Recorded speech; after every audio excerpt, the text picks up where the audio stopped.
जब तक इसके सामने कंपेयर करने के लिए दूसरी चीज ना हो, हाउ कैन यू से कि ये बड़ा है कि छोटा है। आपको यही बात समझ में आनी चाहिए, तो आप इस क्वेश्चन को आसानी से कर लोगे।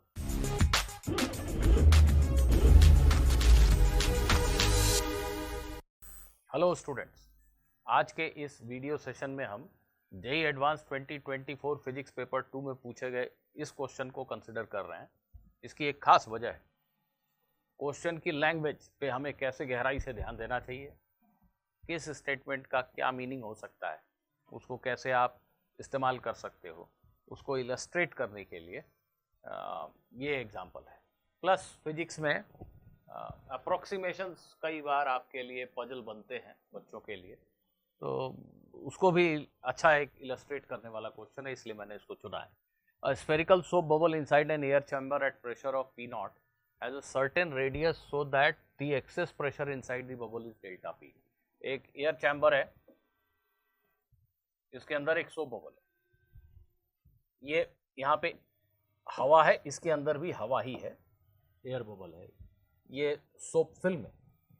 इस एयर चैम्बर का प्रेशर P नॉट है और इस सोप बबल के अंदर जो एक्सेस प्रेशर है उसकी वैल्यू 144 गिवन है। आप सभी जानते हो कि ये 4T/R होता है, जहाँ R सोप बबल का रेडियस है और T सरफेस टेंशन है। फिर क्वेश्चन कहता है now the chamber pressure is reduce to 8/27 P naught. अब किसी तरीके से ये जो हवा है यहाँ पे, इसके प्रेशर को रिड्यूस कर दिया गया, 8/27 P नॉट कर दिया गया, so that the bubble radius and its excess pressure change.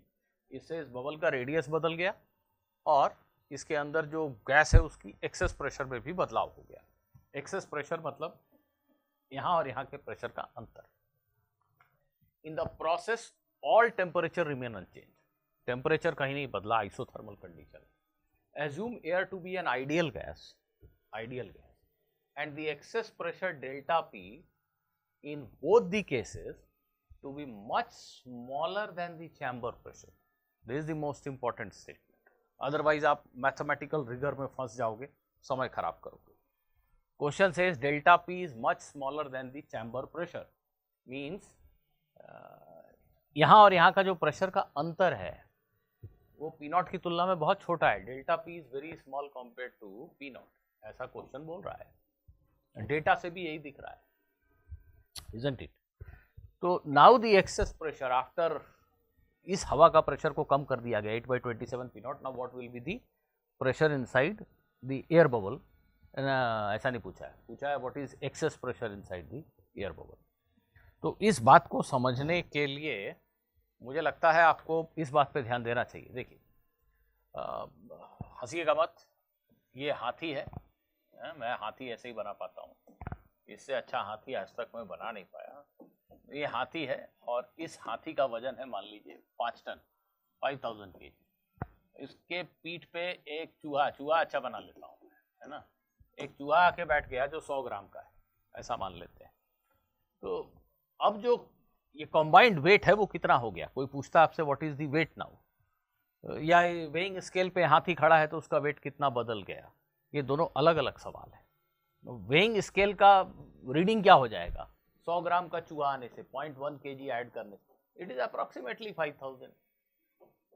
ठीक है, 5000 kg plus 0.1 kg is more or less 5000 kg, that is fine. But if somebody asks you what is change in the reading, you can not say zero. Change मतलब वो जो छोटा सा बदलाव है वही तो पूछा जा रहा है। How can you say it is zero? Are you getting my point? If somebody says what is difference in two readings, so it is 0.1 kg, but what is the combined weight? It is almost 5000 kg। 5000.1 kg लिखें या 5000 kg लिखें, इसमें percentage error बहुत बड़ा नहीं है। लेकिन जब आपसे पूछा जाए what is change in reading, तो आपको 0.1 kg बोलना पड़ेगा। आप जीरो बोलेंगे तब तो 100% एरर ही एरर हो गया। 100% क्या मैंने आप कोई भी चीज छोटी या बड़ी ऐसे तो डिसाइड नहीं कर सकती। यू कैन नॉट से कि ये पेन बड़ा है कि छोटा है, जब तक इसके सामने कंपेयर करने के लिए दूसरी चीज ना हो। हाउ कैन यू से कि ये बड़ा है कि छोटा है? तो the change is 0.1 kg in itself. वो नंबर ना तो बड़ा है ना छोटा है। आपको यही बात समझ में आनी चाहिए, तो आप इस क्वेश्चन को आसानी से कर लोगे। इसके अंदर जो हवा है, एयर बबल के अंदर जो हवा है, इस हवा की बात कर रहा हूँ। इसके लिए मैं लिख रहा हूँ P1 V1 is equal to P2 V2, क्योंकि क्वेश्चन में कहा गया है कि टेम्परेचर रिमेन्स कांस्टेंट और वो आइडियल गैस है। तो ओरिजिनली यहाँ का जो प्रेशर है वो किसके बराबर है? P0 plus delta P। अरे यार, तो 10 टू द पावर 5 प्लस 144, वो तो 10 टू द पावर 5 ही है ना। यहाँ का प्रेशर यहाँ के प्रेशर के बराबर ही है ऑलमोस्ट, बहुत थोड़ा सा अंतर है। जब यहाँ का प्रेशर लिखने को कहा जाएगा तो P0 plus delta P, 5000 kg plus 0.1 kg is 5000 kg. So P0 plus delta P is P0. What is original volume? Let us say air bubble का volume है P0. अब प्रेशर को आपने चेंज करके कर दिया 8 P0 by 27। कहाँ का प्रेशर? यहाँ का प्रेशर। तो ठीक है ना, यहाँ का प्रेशर और यहाँ का प्रेशर ऑलमोस्ट सेम, ऐसा लिखा है। Delta P in both the cases is much smaller than the chamber pressure. यहाँ जो हवा का प्रेशर उसके कंपैरिजन में डेल्टा P तो बहुत छोटा है कि नहीं? ये चैम्बर का प्रेशर, इसकी तुलना में डेल्टा P बहुत छोटा है। तो अभी भी मैं वही लिखूंगा कि यहाँ का जो प्रेशर है वही यहाँ का प्रेशर है, इनटू वॉल्यूम, नया वॉल्यूम मान लेते हैं V। So what I learn is 27/8 times V0 is new volume. Obviously spherical air bubble है, इसका वॉल्यूम 4/3 पाई r क्यूब है, इसलिए अगर आप ओरिजिनल रेडियस को R0 लिखोगे और फाइनल रेडियस को R लिखोगे तो 27/8 4/3 पाई R0 क्यूब और 4/3 पाई R क्यूब ऐसा लिखोगे, you can easily show that R is equal to R0 times 3/2। तो जो बबल है उसका रेडियस 1.5 गुना हो गया यहाँ प्रेशर चेंज करने से।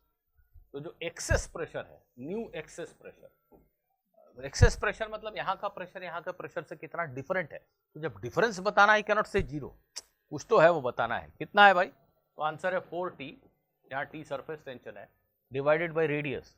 नया रेडियस कितना है देखिए आप, नया रेडियस जो है वो 3/2 R0 है बबल का। तो naturally this is 2/3 times 4T/R0, और ये 4T/R0 की वैल्यू ही दी हुई है 144।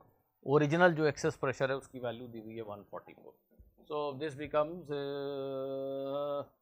48 to 96 पास्कल। ये आपके क्वेश्चन का आंसर है।